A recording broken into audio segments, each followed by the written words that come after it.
Hello everyone, welcome to the Strategic Framework in HR Management, the ultimate link between HR and company strategy. You may follow us on Twitter and Instagram. Let's get started. What is the job of HR? Our job is to outrun lesser versions of ourselves, and that's what we hope to do with today's webinar. Today we're going to learn HR from an executive's point of view, and not from the profession's own encapsulated reference point. So strategic framework in HR management can be repurposed in numerous ways. By the end of this webinar, you should be able to articulate your value better on resumes and during interviews, create business-centric performance appraisal plans, increase task significance for all employees both in and outside of HR, and of course understand the function of pro forma statements in articulating HR's value. This is the foundation, the bedrock for all of HR. Now how do we do all of this? Well, by understanding how to link all company activities to the different categories on the income statement, and we express it in a pro forma income statement. The benefits of this talk are various. We will discover, not invent, the wormhole between HR and the income statement. This multi-purpose approach is analogous to a Swiss Army knife. This approach can be used to improve job descriptions, performance appraisals, resume bullets that impress. It can also be used to mitigate liability issues for both promotion and termination decisions. Another benefit of this approach will be to increase task significance and to holistically integrate job descriptions, performance appraisals, and compensation plans. This talk will give the foundation for a holistic approach to HR. By holistic, we mean that we're going to relate to the complete system of business rather than to the individual parts within HR. So by the end of this talk, you will discover how to ensure that every employee knows where they fit in the value chain, task significance, and that can be described in the job description. Again, to reiterate, we'll mitigate liability issues because by using the approach we're about to talk about, everything that you're measuring on the performance appraisal will be a bona fide occupational requirement. And of course, you will be able to develop self-sustaining compensation plans because every outcome will be linked to a fiscal outcome. Now I want you to think of a house. Today we're going to discuss the foundation of this house, the strategic framework for HR, how to link HR to net income. This will be today's talk. And on top of that foundation, job descriptions, performance appraisal, comp plans can all be holistically built upon and integrated around today's talk. It all begins from HR's link to net income. So I'm going to say it again. We are going to discover, not invent, the wormhole between HR and a company's income statement. We say discover because the relationship between every HR initiative and financial outcomes have always existed, even when HR does not take the initiative to uncover it. Now, when we look at a job, each job contains multiple activities, and each activity, one way or another, does support net income, either through revenue or cost, and either directly or more often than not, indirectly. But remember, just because HR does not have a direct line of sight to revenue does not mean a relationship does not exist. So if we look at all of the activities within each job, it all somehow links to profitability, and that's what we're going to discover today. Remember, net income is about the green minus the red. It's about revenue minus cost. Everything in HR should be about increasing revenue and or decreasing costs. That's it. So every activity in HR will either have a direct or an indirect link to either revenue or cost or a combination of both. Again, most of the relationships between HR and net income, it's not a direct line of sight. But again, just because HR does not have a direct line of sight does not mean that an indirect relationship does not exist, and that's what we're going to uncover today.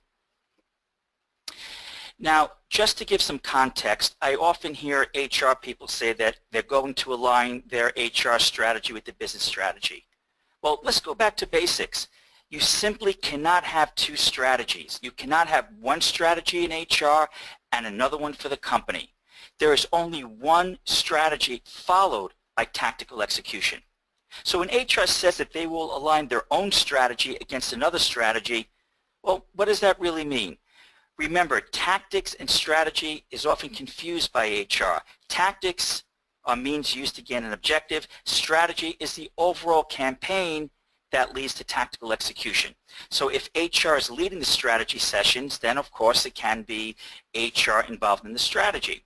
But if HR is trying to align their activities with the business strategy, then they are merely aligning their tactical execution with the strategy. And there's nothing wrong with that, but we don't want to confuse strategy and tactics. So with all of the tools and assets deployed by firms now commoditized, people are now the last field of competitive advantage. Years ago, companies were competing on hard assets, land, factories, machines. But when we look at knowledge companies, we're all using the same type of computers, disk drives, processors, basic software. So the only thing that differentiates one company from another are the people. And when you are in charge of the competitive advantage of the company, that company should really be visible and be very important. But yet, we don't always see HR as the second highest paying job next to the CEO, despite as being the only department in charge of most companies' competitive advantage, people. Now, firms allocate its highest paying jobs to those that the firm is competing on. So then why isn't HR the second highest paying job next to the CEO? Well, let's look at some examples. We're going to look at the accounting function. Now, Amazon, Microsoft, Facebook, Google, Apple, well, they have an accounting department, and this is a very important function. However, the accounting function in these 5 tech companies, they are supporting functions. But if we take the same accountant and we put them in E&Y, PwC, BDO, well, now the accountants, well, these companies are competing on the role of accountants. The role of accounting is the firm's competitive advantage in our second example. So it would make sense that your top accountants would possibly be held in higher regard in accounting companies because it is not a supporting function. These companies are selling accounting services. It's what they are competing on. Now let's reverse it and insert technology for accounting. We're looking at the same companies, but we're looking at technology. Now, E&Y, BDO, PwC, of course they use technology, but they're not competing on technology. Technology supports their competitive advantage. But if we go back to the same high-tech companies, well, the role of technology is the firm's competitive advantage. Technology is what they are competing on. So it goes without saying that HR is poised to be one of the most important departments in the company if they are able to successfully make the link between what they do and how CEOs measure their own success when defending it to their own investors. People who know the value they bring to their jobs have tremendous advantages over job seekers who merely rely on headhunters and bosses to tell them how much they're worth. So by the end of this talk, we should all be able to articulate our own value quantitatively instead of relying on what the headhunter tells us. This talk will provide yet another tool in your toolkit to quantify that value. So let's look at a typical interviewing hypothetical scenario. With a pro forma income statement, HR can articulate their value on the firm. Without a pro forma, not knowing if you are adding value to the firm is also an honest answer. So in our scenario, the interviewer says, your resume says you're an HR director. How did you add value? And the person being interviewed says, I added tremendous value to the HR function. Oh, I'm sorry, not to HR, unless your company actually sells HR, I mean, how did you add value to your company? Did you add value to your company? Now, without a pro forma financial statement, the person being interviewed could say, well, I hope I added value, but I'm really not sure. Or they could say, let me pull out some pro forma documents to show you just how much value I added as an HR director to my company. So what do we mean by this? Let's say, for example, that we spent $50,000 on a new HR initiative, and we definitely improved HR. That is beyond dispute. But the $50,000 initiative had an impact of increasing revenue by $40,000. Now, if you were doing a pro forma financial document, you would realize that under this scenario, HR would have added more value to the company by simply doing nothing, instead of having a negative $10,000 impact on net income.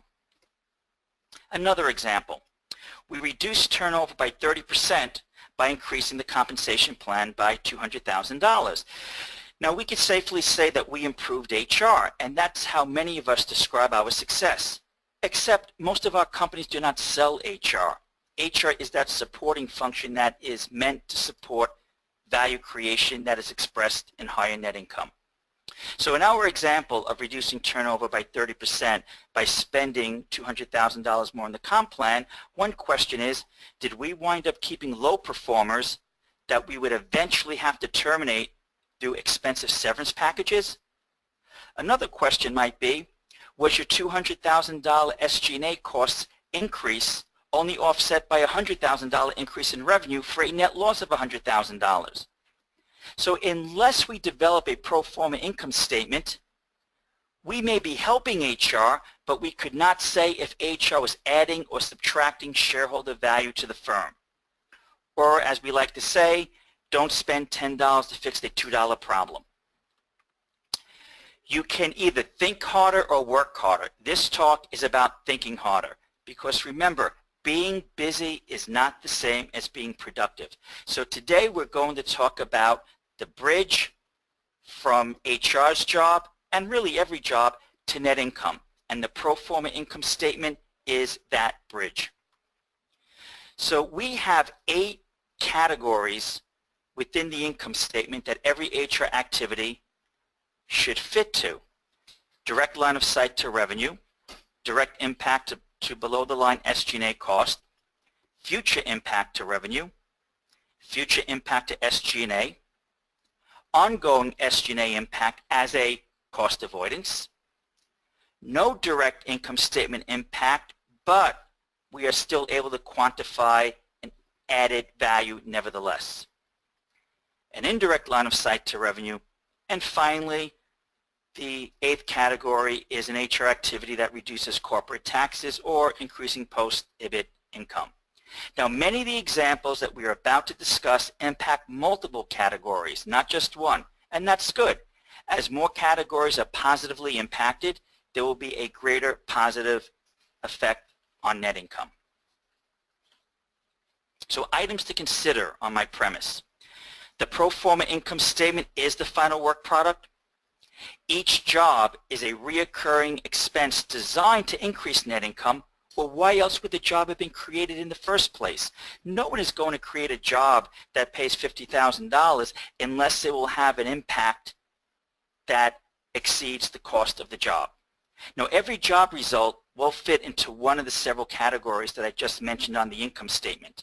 And to reiterate, by understanding these 8 categories, HR could use this methodology for performance reviews, for their own job interviews, or perhaps how to gauge the people they're interviewing, and to really shine in ops review meetings. So each category explains how HR is increasing value. So the methodology's premise is that pro forma is the final work product. Jobs are reoccurring expenses designed to increase net income, because if it were not true, why would the job have been created? Every task will fit in one of 8 categories.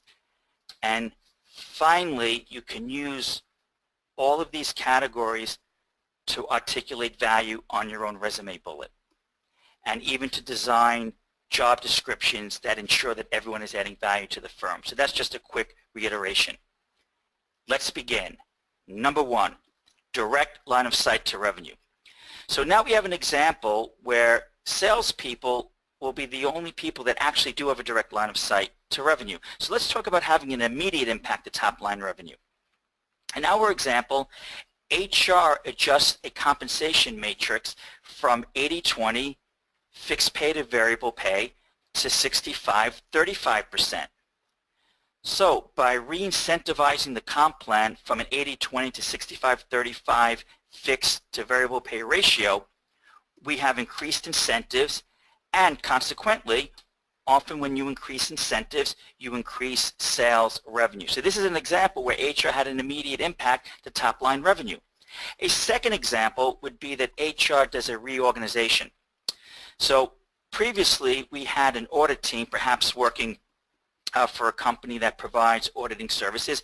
They were organized by industry, flying all around the country. So if someone was an auditor for the healthcare industry, they might be flying to New York, Los Angeles, Chicago, and if someone's specialty was in high tech, they might be flying to Boston, Silicon Valley, Austin, Texas.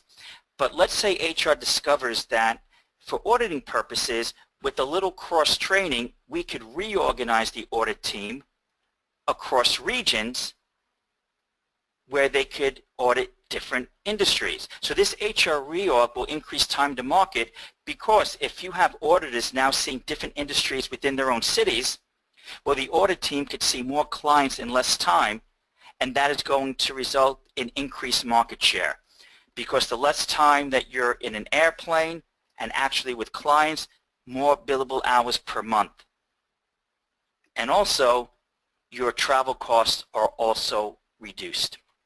So if we were to foot this directly to an income statement, which is the premise of a pro forma income statement, we see in our example that more billable hours is going to increase revenue, and the decreased travel budget will decrease cost.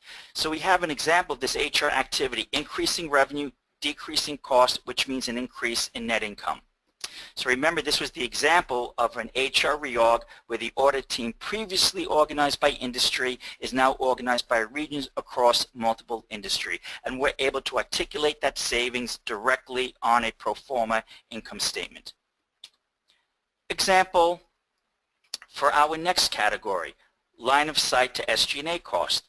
Now the most obvious example is company layoffs. Every time HR lays people off, there is a savings in SG&A cost, backing out the severance packages, and anytime you reduce costs, net income goes up. But we always say that out of all of the HR activities, the least noble thing we do as a profession to increase net income is to reduce costs by separating employees from the company and inherently their main source of income and thus their sustenance. So I don't like this example, so let's pick a better one. But it all goes back that net income equals revenue minus cost. So when you increase the green and or decrease the red, you increase the blue. Line of sight to SG&A cost. This is the second category in our premise. An immediate impact to below the line SG&A cost. So here we have an example where HR got together with all of the companies that they compete with, and they decide that all of their competitors are actually competing on the product, but they're not really competing on benefit packages, meaning that companies do not go to their customers and say, buy from us because we have such a great benefit package. Most companies, not all, but most are not exactly competing on benefits, but they need to offer an adequate amount of health insurance perhaps. So here we have an example where HR consolidates the benefits where they get all of their competitors in a professional association, and instead of each company negotiating separately, the company negotiates together, and thus the price point for health insurance is cut across the board for all the companies in this joint negotiation. So this is an example of SG&A costs being reduced. Another example, a real example, would be HR decreasing their dependence on retained search firms. So now they're deploying new online recruiting technologies, so they are no longer paying 20% of the candidate's annual salary to headhunters for job searches that they're now able to conduct in-house. So just note, when they bring recruiting in-house because they're able to deploy a better, faster, quicker time-to-market technology, they are increasing their vertical integration. So this is another example that they are reducing cost. And if we fit these two examples to our income statement, we see that with one example, we decrease recruitment costs, so that is reducing SG&A. And in our other example, we've decreased insurance costs. Now, when you do this, you should actually be able to articulate the dollar amount that you have saved. Then you take the last income statement that the company put out, and in order to figure out the weighted impact on net income, you introduce the cost savings and you allow net income to recalculate. Again, pro forma means hypothetical. So in our example, we did not increase revenue, but we decreased cost, and thus net income went up. Category number 3, future impact to revenue. So in our example, HR has refined recruitment validity techniques that improve quality control that retains more customers. So by having a better test to offer candidates who are applying for a job, they are making better hires. So let's go through the chain. We have better testing for candidates. That leads to better hires at a call center. That means that the average time in a help desk queue goes down, customer satisfaction goes up, repeat customers goes up, and of course retained and new revenue increases. So as a future event, we are going to see repeat customers and also an increase of new customers because there are more positive reviews on social media. So we are mapping out what activity causes another activity, and we're taking it down the line until we go to the ultimate lagging indicator, which is net income. So another example for our third category. HR now understands that orientation is not a point in time that they do simply on the first day of an employee's employment, but they realize that orientation is an ongoing process. So in response to that realization, HR now develops a new orientation process for its sales force with new protocols and check-in procedures that now span across 12 months. So basically we've taken orientation from one day and we've created a 12-month orientation process that allows us to better gauge which employers are happy and which are not. This new orientation process will improve retention of high performers while encouraging low performers to voluntarily exit with the company while on good terms. Of course, these are details which would be worked out within this new orientation procedure. So let's go down the chain. We have a new orientation process. We should see an increase in retention of high performers, and we should see an increase in low performers voluntarily exiting the firm. So when we identify high performers and we're able to make sure that they receive things that matter to them but may not be monetary, perhaps different type of schedule, flex time, a different working environment, well, we tend to spend less on retention bonuses to keep high potential performers because we are addressing other non-monetary forms of compensation. We're also able to identify low performers, and instead of encouraging them equally with high performers to stay, we should see an increase in voluntary exits. So we're also decreasing our severance, and of course when employees exit voluntarily, it mitigates the liability issue pretty close to zero. So all this as a future event, we should eventually see revenue to increase because we are thinning out the herd and we are spending less money to keep higher performing salespeople. If we were to take our example and now foot it to the income statement, we see on one example, new orientation process, we retain more high performers, and that's going to result in an increase in customer satisfaction, and we will see more repeat customers.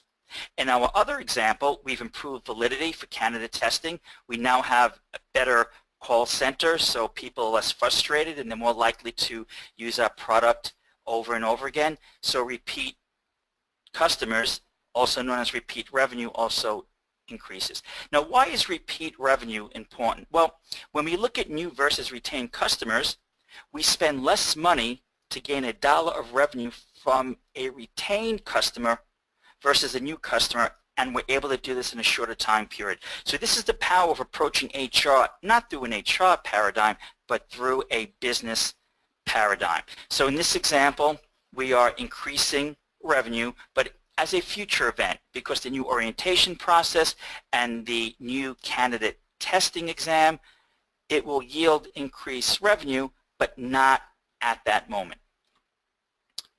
So as a future impact to below the line SG&A cost, this is another category. We're looking at how does HR reduce costs, but perhaps in the future. One example is that HR negotiates technology transfer agreements with the host country that both reduces factory leasing costs and tax liability. Many countries prefer technology transfer agreements in exchange for perhaps 10-year a 10-year period where the company does not have to pay taxes because it benefits the country more. So in this example, we've negotiated technology transfer agreements, meaning that when the technology becomes obsolete for the company, they're willing to train local nationals or the government on this technology. That's going to reduce land lease cost. It should reduce the tax burden. And of course, if we reduce cost, net income will go up. In this example, we have not impacted revenue, but we have impacted cost, which increases net income. Remember, if you reduce costs by $1 or increase revenue by the $1, it has the same mathematical impact on net income. It increases it by $1. Now, another example in this category is the following. Because HR's job is to maximize performance for all employees across all departments, they train and initiate a new budgeting technique. Kaizen. It's a Japanese business philosophy of continuous process improvement and working more efficiently. So an example would be that every time they do the budget, departments have to at least achieve the same output with a 1 to 2% decrease on the budget. It's a very common technique, and it has an eventual gradual positive impact on net income. So if this new budgeting technique is instituted by HR across all departments, we should see both COGS, cost of goods sold, reduced, and indirect cost or SG&A cost reduced as well.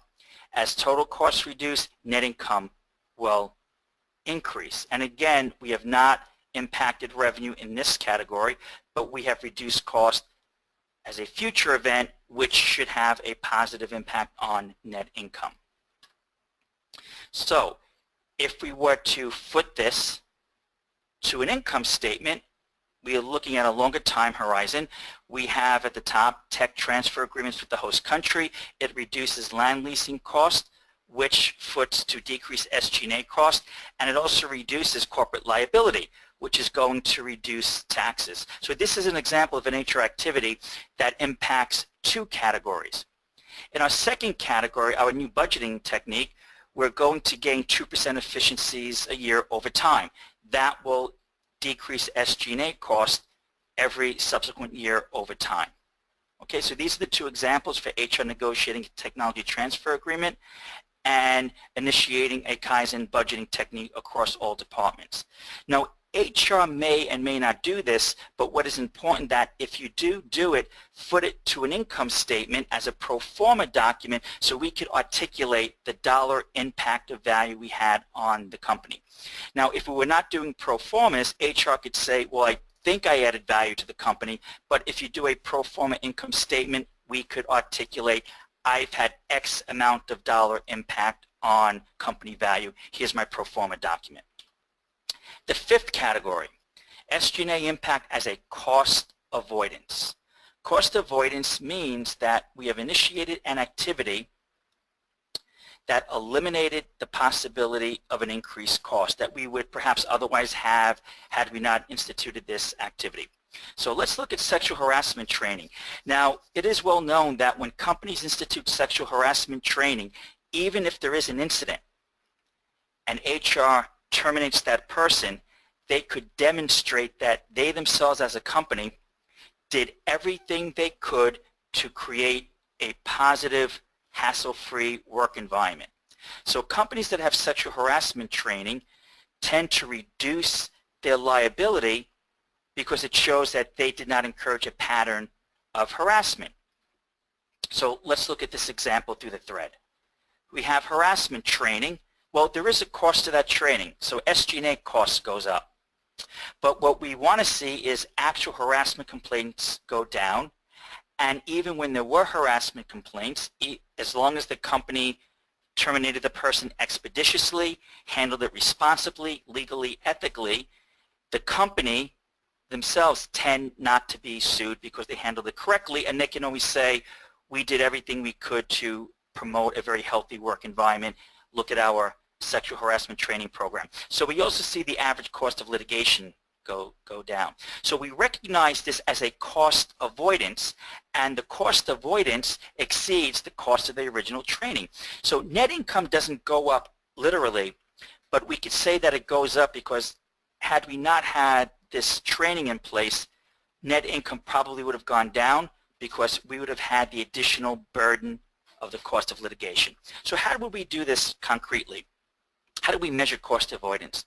Well, in this example, we look up the average out-of-court company settlement where the courts did determine harassment in companies that did not provide any training.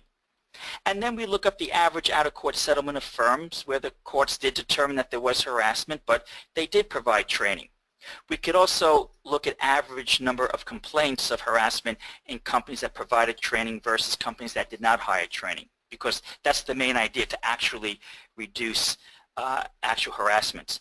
But by comparing the cost of companies that provided training against those that did not provide training, that delta, well, that delta would be the cost avoidance. So we also want to recognize this. Another example of cost avoidance is reducing absenteeism. HR reduces absenteeism by switching from paid sick leave and paid vacation to a PTO, paid time off, which results in a decreasing need for contingent workers. What do we mean by that? So let's say, for example, we offered 10 sick days and 14 vacation days. Well, now we offer a combination of 18 paid time off days. So these are 6 less days. So scheduled absenteeism is going to go down, and consequently a large company would find themselves spending less money on contingent workers because more of their full-time employees are actually at work. So we recognize this as we are avoiding the additional cost of hiring temp workers because we now have more full-time equivalent employees coming into work because we did reduce the number of days out by 6. So how do we calculate this cost avoidance? Well, we've reduced the number of paid days by 6. We multiplied that by the number of employees. And also remember, unused vacation days is an accrued liability. So if we were to do a pro forma balance sheet, we would find that we also improved the balance sheet. So this is another example of a cost avoidance. So again, net income did not actually go up, but we could show by avoiding the cost of contingent workers, we did have a positive impact on net income. Now, if you were to foot this to a income statement, we see that we have this hollowed red arrow as a cost avoidance because we're really recognizing that we didn't save actual cost, but we did in fact avoid a higher potential cost. The cost of training was offset by the higher potentially avoidable cost of litigation, out-of-court settlements, and of course adverse adjudication by the court. So again, the idea of this methodology is that HR gets the fair and equitable credit for everything that it does on the net income statement, because this is how executives articulate their value to their investors. Now let's talk about the difference between green money and blue money. Green money is that we've reduced cost by $5, so net income goes up by $5. Blue money is when we perhaps have reduced the need for, let's say, a dozen workers, but if we do not terminate those workers, we can't really say that we've improved net income, but we do want to recognize the value that we've added. So again, green money would be that if you reduced your workforce For every dollar that you're spending less on your comp plan, net income goes up. But if you made a department more efficient and their head count was reduced by 10 to 5, but you took those 5 people and you redeployed them elsewhere, we're recognizing that by keeping these employees employed, which I hope we would want to do, we did not exactly impact net income, but we want to recognize the value that we have unleashed by being able to redeploy them elsewhere in the company. Green money versus blue money. So this is an example of no direct income statement impact, but it's a good metric and we want to recognize the value. So here we have an example of a call center. And on call centers, we calculate how many seconds are required to handle all of the customers that we anticipate calling. So you take handle time, average time per call by the number of calls, you have the seconds required, and then there's a shrinkage rate. That's the amount of time where employees are not available to work while on the job. Could be bathroom breaks, lunch breaks, etc. And then we figure out the actual number of seconds that have to be provided by the company, and we translate that into a full-time equivalent. So in our example, HR develops and conducts a new training program for call center operators that increases first call resolution rates, that reduces both the average minute per call and the aggregate number of help desk calls due to less follow-up calls. So following the chain through the thread, what we have noticed is that better training program, we're able to reduce the number of calls coming in from potentially dissatisfied customers, which are no longer dissatisfied because their problem was resolved on the first call. Less calls, the average length of each call goes down, the amount of seconds that the company has to provide goes down, and so now perhaps instead of needing 100 people at their call centers, they're able to reduce it to only needing 90 people at a call center, while still being able to handle the volume of work that needs to be handled. Well, if we were to terminate these 10 people, then that is green money. If we were to conduct a RIF, reduction in force, for the 10 people no longer required, yes, we have an immediate impact on net income by reducing costs by whatever the salaries we were paying for the 10 people that we terminated. But more often than not, we do not terminate those 10 employees, but perhaps we redeploy them to other distressed areas in the company. So this has no impact on net income because our comp plan has not changed, but we want to recognize HR's value in unleashing the resources of 10 people to perhaps go to other distressed areas of the company. Another example would be that HR has come up with a program to improve efficiencies. Any improved efficiencies that result in less work hours required for the same volume of work, well, if this does not result in layoffs that would have potentially reduced costs, this is another example of blue money. So HR develops efficiencies, the work hours required for the same workload goes down, but we do not terminate the employee.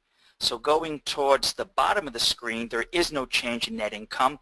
We have saved blue money, but we could redeploy these employees to other distressed areas in the company where they will eventually have a positive impact on net income, either by raising revenue or decreasing cost.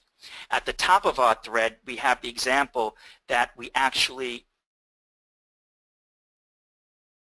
needed because of our reduced efficiencies.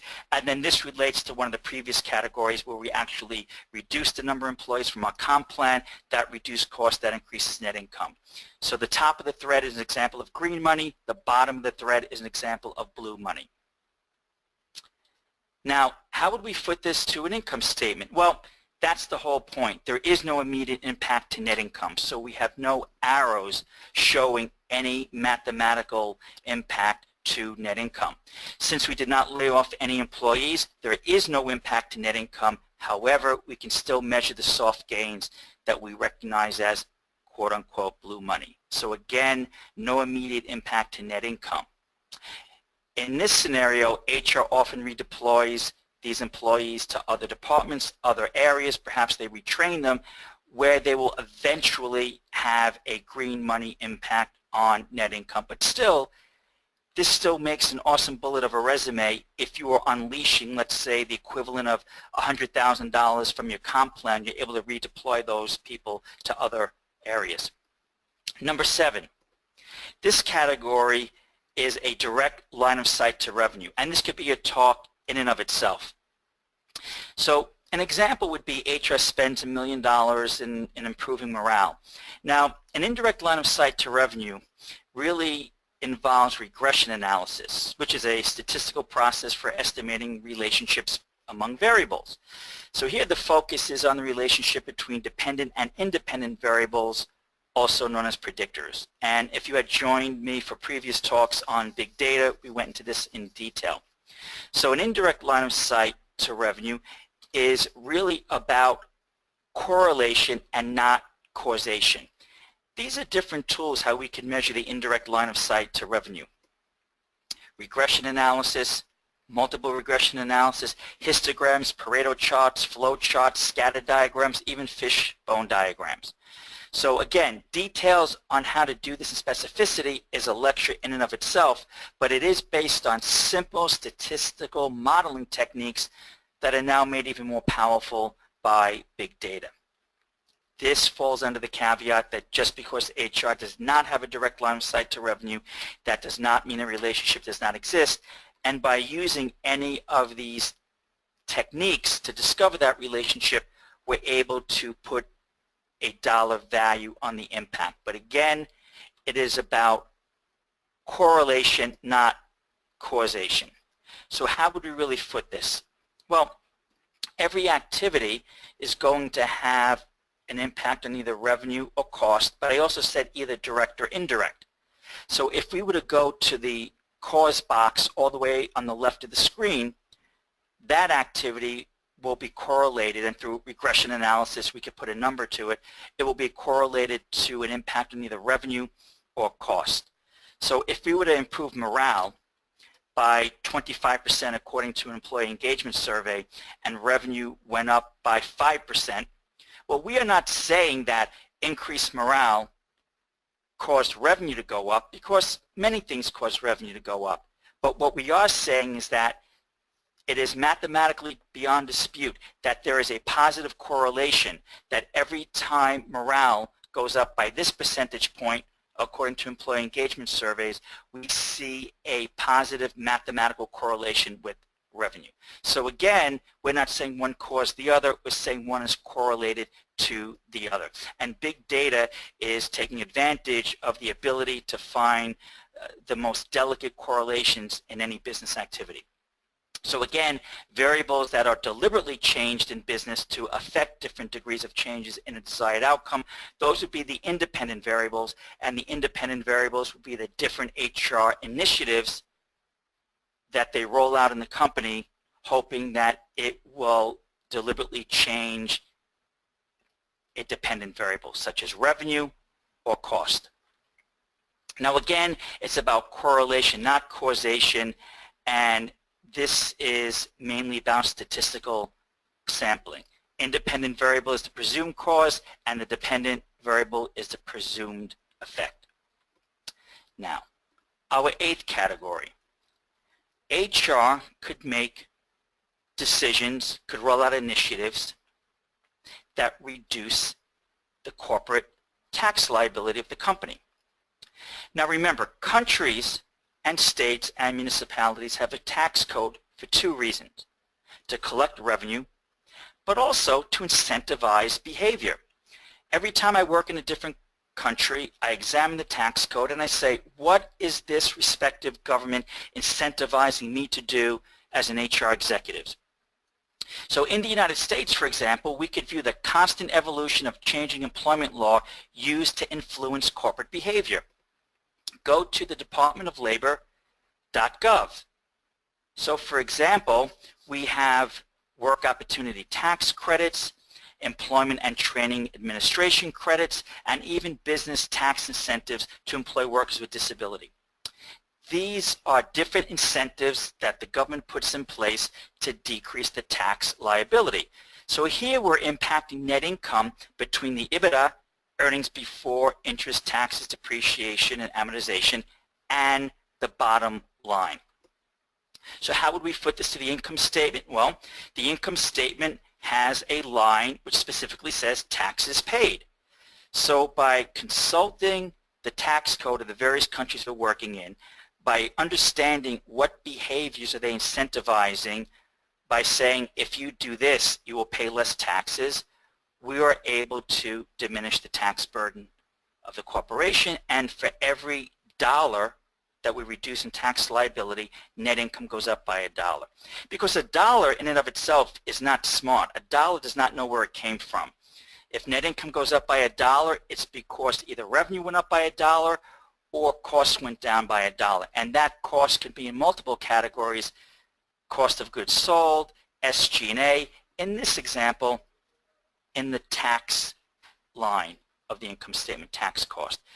So this is another example of how HR is linked to the income statement, and this was our final and 8th category. Our non sequitur of the day: in every parting, there comes a moment when the beloved is already no longer with us.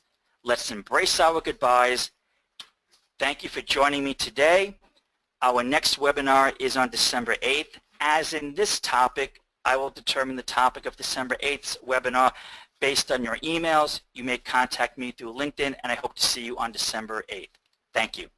Thank you so much, Vincent. That was very informative, interesting webinar, and we want to let you all know that in addition, we do have a lot more informative webinars coming up, so please go to netcomlearning.com/webinars in order to register, and please follow our social media pages to get the latest technology updates. You can refer to the GoToWebinar chat window for the links for Facebook, LinkedIn, Twitter, and Google+. And now, Vincent, let's get to some of those questions. The first one is from Anna. Can you explain how I can use this presentation to make a better resume? Yes, I can. If you joined me for a previous talk, we actually talked about these techniques specific to a resume. But here's what I can tell you. Every resume bullet should articulate the benefit of that task. Now, many resumes, I believe, incorrectly talk about what the person did. It's basically a cut and paste of the job description. And when that happens, you are not saying if you did the task well or not, and even if you did it well, you're not even saying how important it was to the company. So every resume bullet should be the wow followed by the how.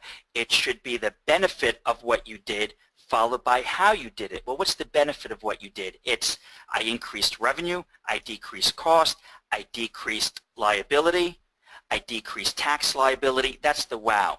Then it's followed by how did you do it? So the best bullets will say increase revenue by 20% by initiating a new training system for my sales force. Or it might say decrease liability by introducing new harassment training. And then, because a bullet is a talking point during an interview, in the interview you can elaborate even further by articulating that value in even more detail. Now, every time you work, you always want to track the dollar amount of the impact, because the best bullets would be increase net income by 8% by, etc., fill in the blank. So in conclusion, you take the wow followed by the how, and the wow is you start off with that actual link to net income. Okay, great. Now, Don would like to know, how can I use this when I try to negotiate a raise with my boss? Well, for my clients and my students, I always want them to go to performance appraisals with more information than the boss is appraising them. And the way they do that is they take every activity they do from the job description and they actually qualify the link, like this activity is going to indirectly increase revenue, or this activity is going to directly decrease cost. And then, because they keep metrics, they keep ROI ratios, they're able to articulate the dollar estimate of their impact on net income. So information is power, and when you take a job description and you segment it by responsibilities and then further take each responsibility and figure out which one of the 8 categories it's linked to, you're going into a salary negotiating articulating, I have had an 8% impact on net income. That translated to $1.5 million. I would like a small percentage of that added to my bonus. Because if that's how you're negotiating, it's certainly sustainable for the company. It's as if you're saying for every 98 cents I provide to the company, I just want 2 cents back in a bonus. So it's sustainable, it's mathematical, and remember, facts are stubborn things. Okay, Ben would like to know, what if part of my job doesn't link to any of the 8 categories discussed? Then what? Excellent question. If you're performing an activity and it does not link to any of the 8 categories, we call that robbing shareholder value. That means you are getting paid for an activity that has absolutely zero value for the company. So what would happen is that you would talk to your boss, or if you are the boss, you would realize that this is simply an activity that you should not do. Now, often people might say, well, I have to do it because it's a law and the government requires this report, otherwise we'll get in trouble. Well, that falls in the category of cost avoidance, because if you violate the law, you should appropriately be fined.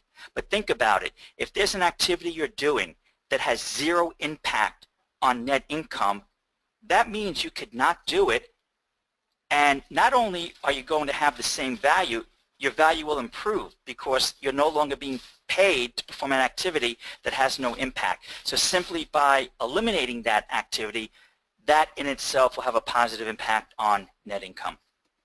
Vincent, any final thoughts before we end today's session?